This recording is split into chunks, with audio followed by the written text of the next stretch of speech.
ሰላም ጤና ይስጥልን ወደ ጄኤምኤም ቴሌቪዥን ተመልካቾቻችን የሳምንታዊ ልዩ ወጣቶች እንግዳ ሰዓታችን ነው። እኔ ፕሮግራም አዘጋጅና አቅራቢ ሶስና ያሱ ነኝ። ዛሬም እንደተለመደው ከአዲስ እንግዳ ጋር እገኛለሁ። የዛሬ እንግዳዬ ወንድም ቶማስ ገርቢ ነው። የክራይስት ዘ ሰን ኦፍ ጋድ ቸርች መስራች ነው። ቶማስ እንኳን ደህና መጣ። እንኳን ደህና ቆየሽ። ስለ ራስህ ስለ አገልግሎት ለተመልካቾቻችን አስተዋውቅልንና ወደ ቆይታችን እናልፋለን። ስሜ ቶማስ ገርቢ ይባላል። የምኖረው ጅማ ከተማ ነው። የክራይስት ዘ ሰን ኦፍ ጋድ ቤተክርስቲያን ዋና መሪ ነኝ። በዛ የጌታን ስራ እሰራለሁ። ከዛ በተጨማሪ ደግሞ በጅማ ዩኒቨርሲቲ የመጨረሻ ዓመት የሶሻል አንትሮፖሎጂ የፒኤችዲ ተማሪ ነኝ ማለት ነው። ስለዚህ ዲፌንስ ነው የቀረ ፒኤችዲ? አዎ ኦልሞስት ከ4-5 ወር በኋላ ዲፌንድ አድርጌ እጨርሳለሁ ማለት ነው። እግዚአብሔር እንግዲህ እንደሚረዳ ተስፋ አደርጋለሁ። እግዚአብሔር ካንተ ጋር ይሁን። ቆንጆ ቆይታ እንደምናደርግ አስባለሁኝ። ቶማስ ጥሪያችንን አክብረህ እዚህ ድረስ ስለመጣ በጄኤምኤም ቴሌቪዥን ስም አመሰግናለሁ። ወደ ቆይታችን ስናልፍ እንግዲህ ዶክተር ቶማስ የክራይስት ዘ ሰን ኦፍ ጋድ ቸርች በጅማ ከተማ መስራች ነው። ራዕይዋን እንዴት ተቀበልክ? እንዲሁም ደግሞ ስለ ቤተክርስቲያኗ አመሰራረት፣ አሁን ደግሞ ቤተክርስቲያኗ ስለምታደርጋቸው አገልግሎቶች እስኪ ባጭሩ ንገረን። የቤተክርስቲያኑን ራዕይ እንዴት ተቀበልከው የሚለው ያው እኔ ባክግራውንዴ ከክርስቲያን ፋሚሊ ነው። እዛ ውስጥ ነው ያደግኩት። ከዛ በኋላ በሃይ ስኩልም በዩኒቨርሲቲም ቆይታዬ ይሄኛው ቤተክርስቲያን ከመመስረቱ በፊት በጅማ አማኑኤል ቤተክርስቲያን በዛ አገለግል ነበረ እና ኦልሞስት ፉል ታይም ሰጥቼ በመጋቢነት በዛ አጥቢያ ላይ ኦልሞስት ላለፉት 7 ዓመታት አካባቢ በዛ ቆይቻለሁ ማለት ነው። ልክ የዛ ቆይታዬን ስጨርስ ያው በቀጥታ ወደ አዲስ አበባ ለተወሰነ ጊዜ ሙቭ አድርጌ ነበረ እና ወደዚህ ሙቭ አድርጌ የተወሰነ የራሴን ነገሮች ማድረግ ስጀምር ለኔ በሚገባኝ መንገድ ዳግም ወደ ጅማ ከተማ መመለስ እንዳለብኝ፣ በዛ ቤተክርስቲያን መተከል እንዳለበት እና እግዚአብሔር ሊሰራ የፈለገው ስራ እንዳለ ስለተረዳሁኝ በቀጥታ ወደ ጅማ ነው የተመለስኩት ማለት ነው። ይሄ ማለት የዛሬ 8 ዓመት አካባቢ ማለት ነው። ስለዚህ ያንን ቪዥን ራዕይ ከእግዚአብሔር ተቀብዬ ያቺ ቤተክርስቲያን ያው ተተከለች ማለት ነው። በዛ መንገድ ነው የቤተክርስቲያን ተከላ ስራው የተከናወነው። እንግዲህ በአሁኑ ሰዓት በርካታ አባላቶች አሉ።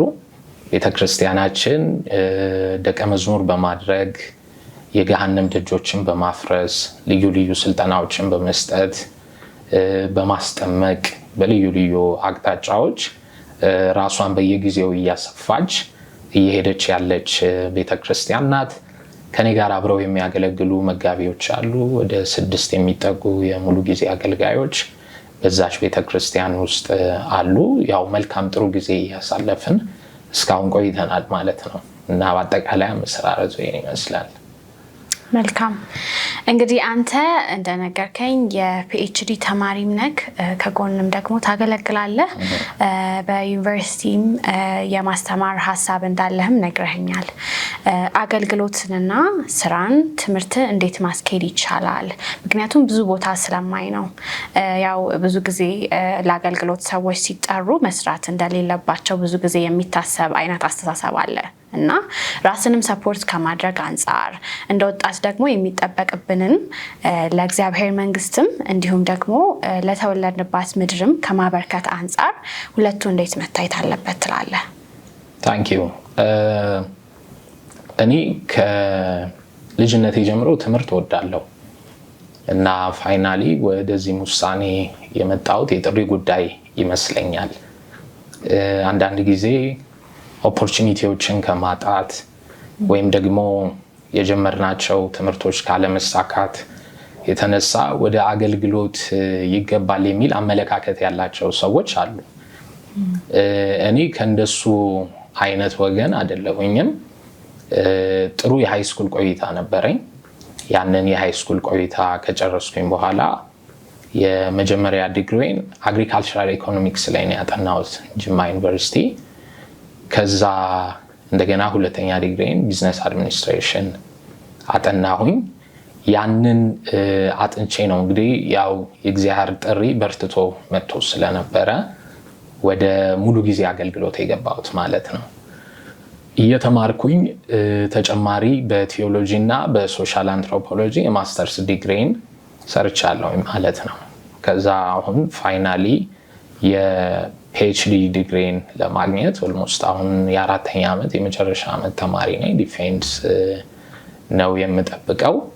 በዛ ያንን አደርጋለሁ። እንግዲህ ይሄ እኔ ካለኝ ተልእኮና ራዕይ አንጻር አንደኛ ራሴን ማብቃት አለብኝ ብዬ አስባለሁ። ወደፊት ልሰራቸው ከምፈልጋቸው ልመራቸው ከምፈልጋቸው ኢንስቲትዩሽኖች አንጻር መጀመሪያ ራሴ ላይ መስራት አለብኝ የሚል ጥብቅ የሆነ እምነት አለኝ። ለዛ ደግሞ በተለያዩ አቅጣጫዎች ራሴን ማብቃት አለብኝ ብዬ አስባለሁ። የሙሉ ጊዜ አገልግሎት ወይም አገልጋይ መሆን ከመማር ይከለክላል የሚል እምነት የለኝም።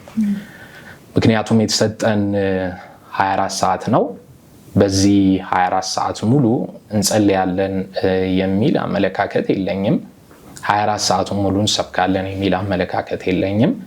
ለጸሎትም የራሱ ጊዜ ያለው፣ ለመስበክም ለማስተማር እግዚአብሔርን ስራ ለመስራት የራሱ ጊዜ እንዳለው ሁሉ ለመማርም ደግሞ ራሱን የቻለ ጊዜ ያለው ብዬ አስባለሁ እና ራሳችንን ጊዜያችንን በደንብ አድርገን ዲሲፕሊን ማድረግ ከቻልን አንደኛ መድረስ የምንፈልገው ቦታ ላይ መድረስ እንችላለን። ሁለተኛ አገልግሎት በሚል ሽፋን እነዚህን የመሳሰሉ እድሎች ደግሞ ሚስ ማድረግ የለብንም ብዬ አስባለሁ። ከዛ በተጨማሪ የምናገለግላቸው ሰዎች በራሳቸው በብዙ አቅጣጫ ከኛ የተሻሉ ሰዎች እኛ ጉባኤ ውስጥ ይኖራሉ የሚል እምነት አለኝ እንዳጠቃላይ። ስለዚህ እነዛን ሰዎች ለመድረስ የነዛን ሰዎች ጥያቄዎች ለማለፍ በቂ የሆነ ዝግጅት ያስፈልጋል እና ብዙ ጊዜ በዊሽ ላይሆን ይችላል። አንዳንድ የምናስባቸው ነገሮች በምኞት ብቻ የምናከናውናቸው ሳይሆኑ ዋጋ በመክፈል ብዙ በመስራት ከጊዜዎቻችን ቆጥበን ገንዘባችንንም ጭምር ኢንቨስት አድርገን ማድረግ ያለብንን ነገር ልናደርግ ይገባል እና ያልተዘጋጀ አገልጋይ እንግዲህ ቀጣዩን ጊዜ ላይ በደንብ ፌስ አድርጎ ምድሪቷ ያለባትን ተግዳሮት፣ ቤተክርስቲያን የሚገጥማትን ተግዳሮት በአሸናፊነት ይወጣል የሚል እምነት የለኝም። ስለዚህ እነዚህ ነገሮች ሁሉ በደንብ በአሸናፊነት ለመወጣት እነዚህን ጉዳዮች አስታርቆ መሄዱ በጣም አስፈላጊ ይመስለኛልና ይሄ ነው ያለኝ ሀሳብ። ትክክል ነህ ቶማስ። እኔ ብዙ ጊዜ ይሄን ነገር ስለማስተውል ነው በአገልግሎት ዙሪያ ሙሉ ጊዜ እግዚአብሔር ለይቷቸው ለአገልግሎት የጠራቸው ሰዎች አሉ። ግን ከዛ ውጪ ግን በአገልግሎት ሽፋን ብዙ ሰዎች ቤተሰባቸውን ማስተዳደር እስኪያቅታቸው ድረስ ሲቸገሩና ሌላ ፈተና ውስጥ ሲገቡ እንመለከታለን እና ከዛ አንጻር ጥሩ ሀሳብ ነው ያነሳኸው ለማለት ነው። እንግዲህ አሁን በዚህ ጊዜ ባለራዕይ የሚለው ቃል በጣም በተለምዶ ይነሳል ከቤተክርስቲያን አመሰራረት ጋርና ባለራዕይ ባለአደራ ማለት ነው ወይስ ባለራዕይ ሌላ ትርጉም አለው? ጥሩ ጥያቄ ነው።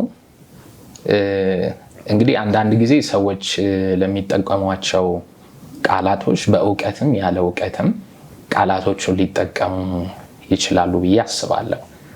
ለምሳሌ ባለራዕይ ማለት ምንድነው የሚለውን በትክክል ሐሳቡ ገብቶት ዲፋይን የሚያደርግ ሰው ጥቂት ነው ብዬ አስባለሁ። እንደኔ የቤተክርስቲያን መሪ በተለይም አሁን የቤተክርስቲያን ተከላዎች በብዙ አቅጣጫ እየበዙ ነው ያለውና ባለራዕይ ከሚለው ስያሜ ይልቅ ባላደራ የሚለውን ስያሜ እመርጣለሁኝ። ይሄ ምክንያቱ ለምንድነው?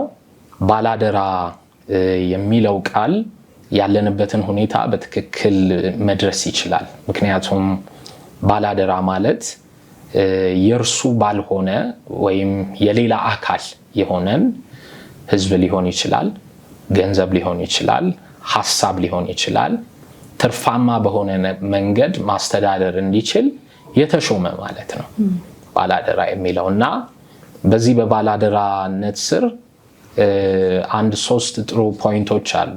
የመጀመሪያው የባለቤትነት ወይም ኦነርሺፕ የሚል ሐሳብ አለው እና ኦነርሺፑ ማን ነው ወይም ባለቤትነቱ የማን ነው የሚለው ጥያቄ ስናነሳ እግዚአብሔር የባለቤትነቱን ድርሻ ይወስዳል። ይሄ ማለት ቅድም እንደነገርኩሽ ባላደራ ማለት የእርሱ ባልሆነ የሌላ አካል በሆነ ህዝብ፣ ገንዘብ፣ ሐሳብ ሊሆን ይችላል የተሾመ ነው። ስለዚህ የዚህ ህዝብ፣ የዚህ ገንዘብ፣ የዚህ ሐሳብ ባለቤት ማን ነው የሚለውን ነገር ስንጠይቅ በቀጥታ ፖይንት የምናደርገው እግዚአብሔርን ነው እና ይህም ደግሞ መጽሐፍ ቅዱስ ድጋፍ ይሰጠናል ብዬ አስባለሁ። ሐዋርያት ሥራ ምዕራፍ 20 ላይ በገዛ ደሙ የዋጃትን የእግዚአብሔርን ቤተክርስቲያን ይላል እና የእግዚአብሔር ቤተክርስቲያን የሚለው ቤተክርስቲያን በትክክል ባለቤት እንዳላት ያሳያል።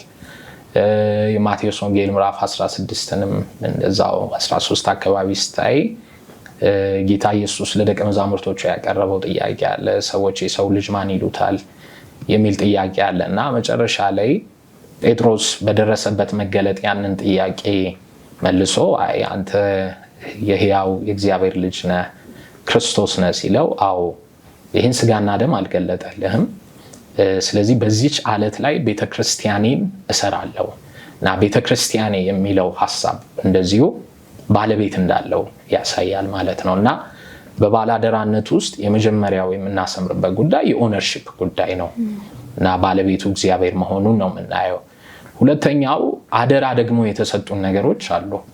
ያንን በደንብ አድርገን ሁልጊዜ ልናሰምርበት ልናየው ይገባናል እና አደራ ከተሰጡን ነገሮች መካከል ህዝቡ አደራ ተሰጥቶናል። ንጹህ ወንጌል እንድንሰብክ አደራ ተሰጥቶናል። ገንዘቡ ምንጩ ምንም ይሁን በቤተክርስቲያን ውስጥ አስራት መባ ምንም ይሁን ያንን ገንዘብ የኛ ሳይሆን ባደራ ያንን ነገር እንድናስተዳድረው በንጽህና እንድናስተዳድረው እነዚህ ጉዳዮች አደራ ተሰጥተውናል። ጊዜ አደራ ተሰጥቶናል። ሰውነታችን አደራ ተሰጥቶናል እና በባላደራነት ስር ሁለተኛ የምታየው ወሳኝ ነገር የተሰጠኝ አደራ ምንድን ነው የሚለውን ሐሳብ ነው። ሶስተኛው አካውንታቢሊቲ ነው። አደራ ሰጪው በመጨረሻ ጊዜ ሊጠይቀን የሚችለው ጉዳዮች ይኖራል። ስለዚህ ቅድም የመጀመሪያው ባላደራ የሚለውን ዲፋይን እንዳደረግኩልሽ ትርፋማ በሆነ መንገድ እንድናስተዳድር ነው የተሾም ነው። ስለዚህ አንድ መክሊት ያለው ሁለት ያለው 4 እንዲያደርግ ትርፋማ እንዲያደርግ ነው በዛ ቦታ ላይ የተጠራ ነው እና በመጨረሻው ሰዓት ላይ ልንጠየቅ የምንችልባቸው ብዙ ጉዳዮች ይኖራሉ ብዬ አስባለሁ። ምክንያቱም የእረኛው አለቃ በሚገለጥበት ጊዜ ለሁላችን ዋጋን ይሰጠናል እና ያንን ዋጋ የምንቀበለው እነዚህ ተጠያቂነቶች በደንብ በጉልህ ጥያቄ ውስጥ የሚገቡ ይሆናሉ። ስለዚህ እኔ ባለራዕይ ከሚለው ይልቅ ባላደራ የሚለው ቃል በብዙ ትርጓሜ ይሰጠኛል እና ያንን ፕሪፈር አደርጋለሁ። ቴንክ ዩ። አሁን ደግሞ ቤተክርስቲያንን በጣም አፌክት እያደረገ ስለመጣ ጊዜያዊ ችግር ናንሳ። ፖስት ሞደርኒዝም ወይም ደግሞ ድህረ ዘመናዊነት የተባለው ነገር ከግሎባላይዜሽንም ጋር የመጣ ነገር ነው። ከአገራችንም አልፎ ቤተክርስቲያንን በጣም አፌክት እያደረገ ነው እና በምን መልኩ ይህ ነገር ቤተክርስቲያንን አፌክት እያደረገ ነው? ወጣቶችስ ከዚህ ነገር እንዴት ዋች አውት ማድረግ ራሳቸውንስ መጠበቅ ይችላሉ ሚለውን ብናነሳ። ጥሩ ጥያቄ ነው። ድህረ ዘመናዊነት ወይም ፖስት ሞደርኒዝም ብለን የምንጠራው ሐሳብ እንግዲህ መነሻ ወይም ጀማሪዎቹ የዚህ ፍልስፍና አቀንቃኞች በውል ገሌ ጀመረው ባንልም ምናልባት በ20ኛው ክፍለ ዘመን አካባቢ ላይ ፈረንሳይ ውስጥ የተነሱ ፊሎሶፈሮች እንደነ ፎካልት፣ ዴሪዳ ተብለው የሚጠሩ የታወቁ ፈላስፎች ሞደርኒዝምን ለመቃረን ፖስት የሚል ስያሜ ሰጥተውት የመጣ አዲስ እሳቤ ነው እና ይሄ ድህረ ዘመናዊነት በመጀመሪያ የሚጠይቀው ጥያቄ አለ። እኛ ማንን የሚል ጥያቄ ያነሳል እና እኛ ማንን የሚለውን ጥያቄ ያነሳና ጥያቄውንም ራሱ ነው የሚመልሰው። እኛ ራስ ገዞች ነን፣ ሆሞ ኦቶኖመስ ነን የሚል ምላሽ ይሰጥና ይሄ ማለት እኛን ሊገዛን ሊያስተዳድረን በእኛ ላይ የበላይ ሊሆን የሚችል ምንም አይነት አካል የለም የሚል አይነት ከባድ የሆነ መፈክርን ይዞ የሚንቀሳቀስ ነው። እንግዲህ የዚህ ፖስት ሞደርኒዝም የራሱ መገለጫዎች አሉት። የመጀመሪያው መገለጫው አንጻራዊነት ነው።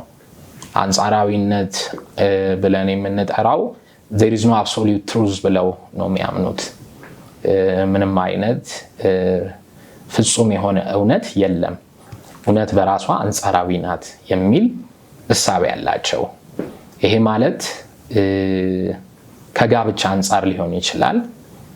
ለምሳሌ መጽሐፍ ወንድ ከሴት ጋር እንዲጋባ ነው የሚመክረን። በእነሱ እይታ ግን ይሄ አንጻራዊ ነው የሚል እሳቤ ያለው እና ወንድ ከሴት ጋር መጋባቱ እውነታው ላንተ እንጂ ለኔ አይደለም የሚል አይነት አደገኛ አመለካከት አለው። ከብዙ ነገሮች አንጻር መጽሐፍ ቅዱስ የሰው ልጅ እንዲተዳደርባቸው ካስቀመጣቸው በጣም ቤዚክ የሚባሉ ፋውንዴሽኖችን በደንብ ጠርጎ የሚያነሳ አደገኛ አስተሳሰብ ነው። ስለዚህ እውነትን በአንጻራዊነት ነው የሚለኩት። ለኔ እውነት የሆነ ነገር ላንቺ እውነት አይደለም የሚል አይነት አስተሳሰብ አለ። ይሄ ቀስ በቀስ በወጣቱ እየተጋባ በቤተክርስቲያን ሾልኮ እየገባ ያሉ ጉዳዮች አሉ። በተለይ ከተመሳሳይ ጾታ ጋብቻ አንጻር የተወለድኩት ወንድ እንድወድ ነው፣ የተወለድኩት ሴቷም ሴት እንድወድ ነው እና ይሄ መጽሐፍ እውነቱ የሚሰራው ላንተ እንጂ ለኔ አይደለም የሚል አይነት አመለካከት ቀስ በቀስ እየገባ ያለ አደገኛ አስተሳሰብ ነው።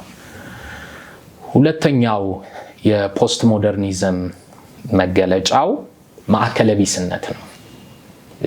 ማዕከለቢስነት ማለት ነው ይሄው አስተሳሰብ የሰው ማዕከል የዓለም ማዕከል ምንድነው የሚል ጥያቄ ያነሳና የሰውም የዓለምን ማዕከል እኛ ራሳችን ነን የሚል አይነት ከባድ አስተሳሰብ ያመጣል።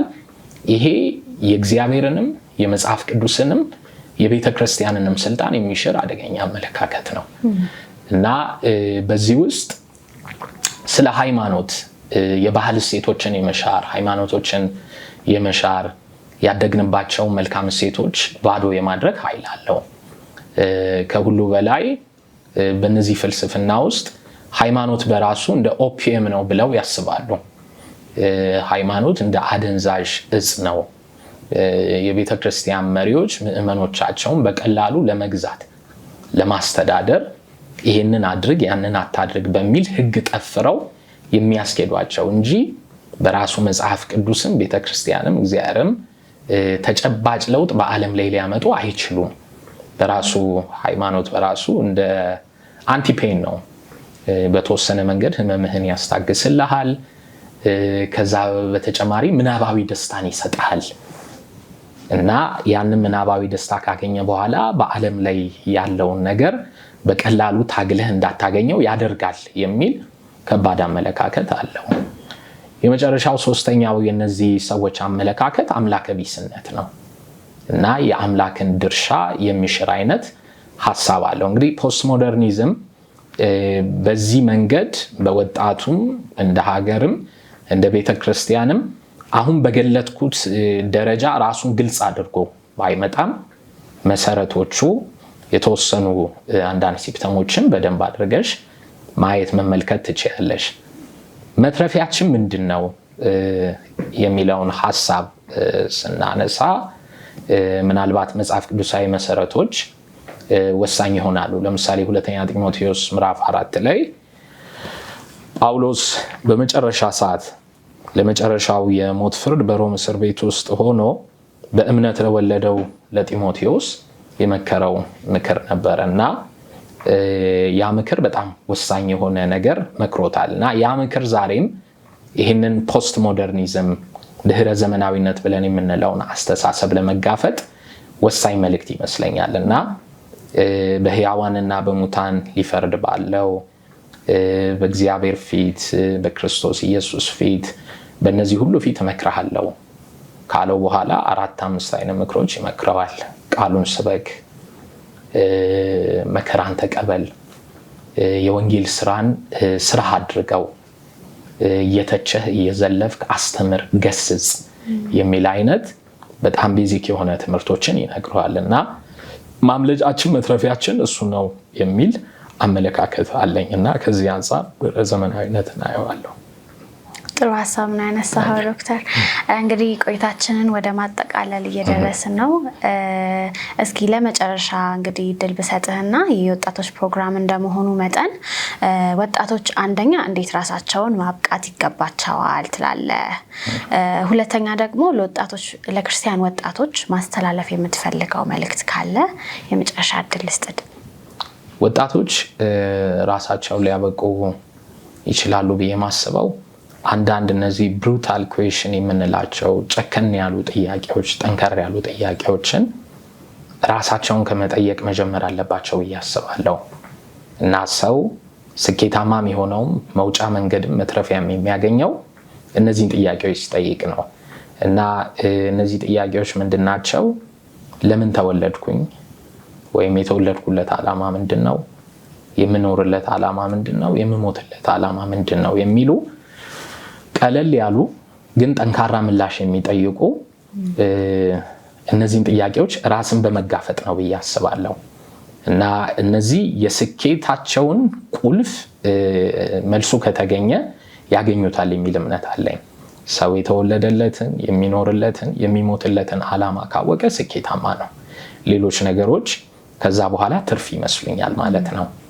ጌታ ኢየሱስ ዮሐንስ 17 ላይ እኔ ላደርገው የሰጠኸኝን ስራ ፈጽሜ በምድር እንዳከበርኩ እንዲሁ አንተ ደግሞ በአንተ ዘንድ ባለው ክብር አክብረኝ የሚል ነገር ያነሳል እና የተሰጠንም እድሜ ውስን ነው።